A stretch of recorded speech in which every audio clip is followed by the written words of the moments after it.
Sa punto pong ito, makakausap natin si Senate President Pro Tempore at Senate Blue Ribbon Committee Chairman Panfilo Ping Lacson.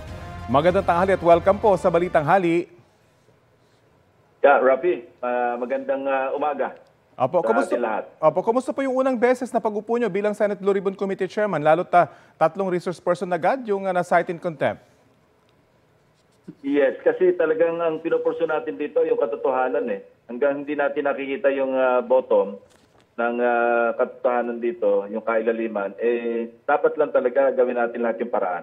At dahil naman very evasive naman talaga sila sa mga pagtatanong ng mga senador, kaya nagkaroon ng motion at ito inaprobahan ng komite. Kitang-kita naman po na nagtuturuan na paano po babalansehin ng inyong komite kung sino talaga yung nagsasabi ng katotohanan. Well, dapat suportahan ng dokumento.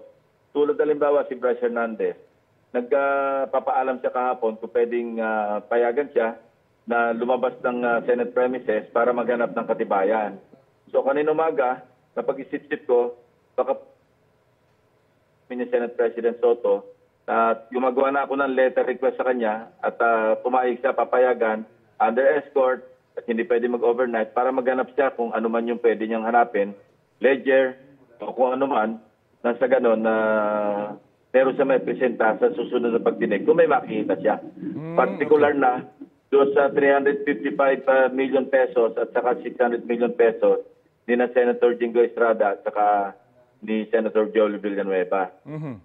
Bago po ito kasi kahapon nabanggit nyo na nagpaalam siya pero hindi nyo pinayagan. Sabi nyo mag-utos na lang siya ng iba. Pero ngayon, nagdesisyon kayo na siya na mismo ang papayagang lumabas para maghanap nitong sinasabi niyang ebidensya. Yes, kasi initially ang naging instinct ko, naisip ko, baka paraan niya para tumakas o kaya makapaglinis kasi di ba frozen na yung mga accounts niya, di ba?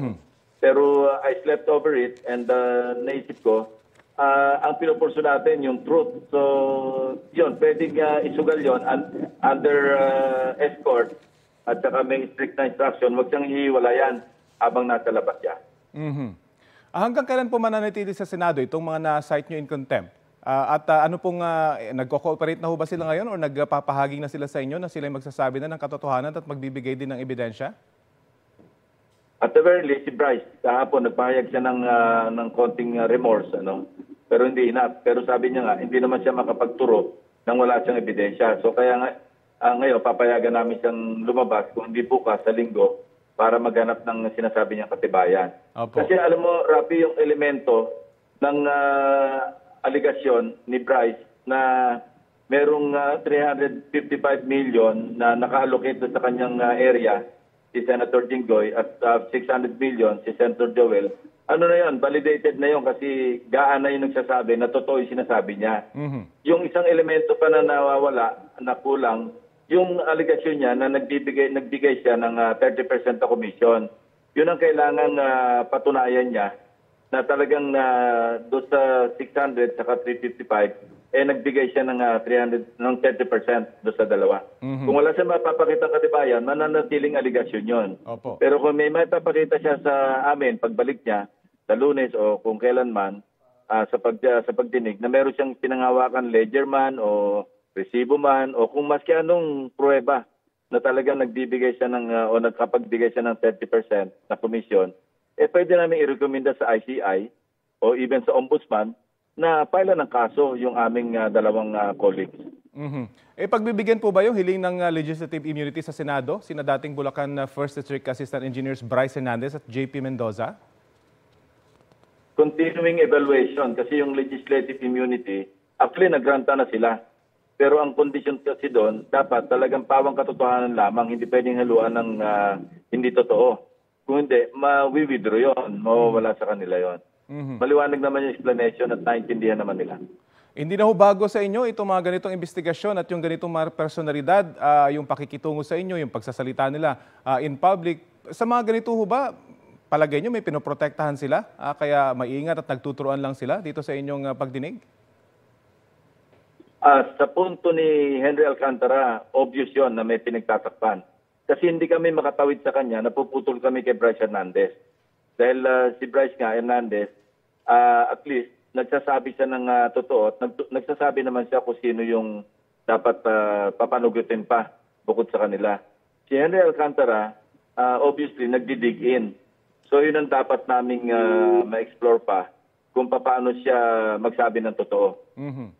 Posible pa po bang madagdagan yung mga pangalan ng DPWH officials, contractors at maging politiko na dawit dito sa flood control projects? Ang Ombudsman po naglabas na ng preventive suspension sa 16 na mga opisyal at empleyado ng DPWH. Posible. Basta kami, kung saan kami dadala na ebidensya, hindi kami mangingimi, hindi kami mag-hesitate.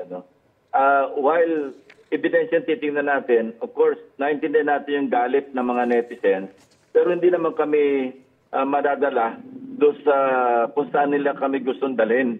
No?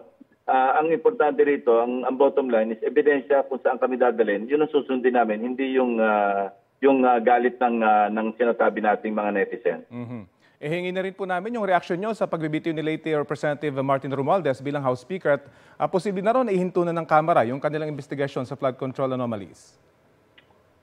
Oo, nabanggit na rin yan nila kay Senator Soto, pati si Congressman Ridon, nagpahiwatig na. Dapat nga mag-meet kami noong araw na yon, kaya lang nagpalit sila ng liderato, hindi natuloy. So, independent, kung gusto nila terminate, nasa kanila yon. Pero sa amin, ang usapan namin ni Senate President, hanggang hindi namin na-ferret out yung buong katotohanan na kung maaaring meron pang iba na matataas, lalo na mga legislators. Kasi ang pag-iisip ko rito, Rafi, saan ba nag-ugat lahat ito? Di ba doon sa pag-insert? Kasi kung walang nag-insert, walang nakialam doon sa budget na ito'y nasa poder ng mga congressmen naman, hindi mangyayari lahat ito. So, kung halimbawa sa pagtatanim ng puno o kaya maski anong halaman, nagsisimula tayo sa seed, di ba? Ang nakita natin dito, ang pinagmulan lahat nito, insertion ng mga mambabatas Kung walang nag-insert at walang nag-influensya doon sa mga district engineer sa iba't ibang distrito, malayong mangyari ito. So, yun nga, nagsimula ito sa Kongreso, both houses. Mabilis na reaksyon lamang po ninyo dito sa mga mangyayaring pagkilos o protesta sa linggo. At paano po ito makakapekto sa inyong ginagawang investigasyon? Hindi ako madidistract. Basta sabi ko nga, ebidensya lang titingnan ko. Hindi yung where the mob or the angry mob wants to take us. Doon kami kung saan ng ebidensya, where the evidence will bring us, doon kami. Okay. Well, abangan po natin itong pagpapatuloy ng inyong investigasyon. Maraming salamat po sa oras na binahagi nyo sa Balitang Hali. Maraming salamat. Maraming salamat, Rafi. Yan po si Senate Blue Ribbon Committee Chairman Ping Lacson.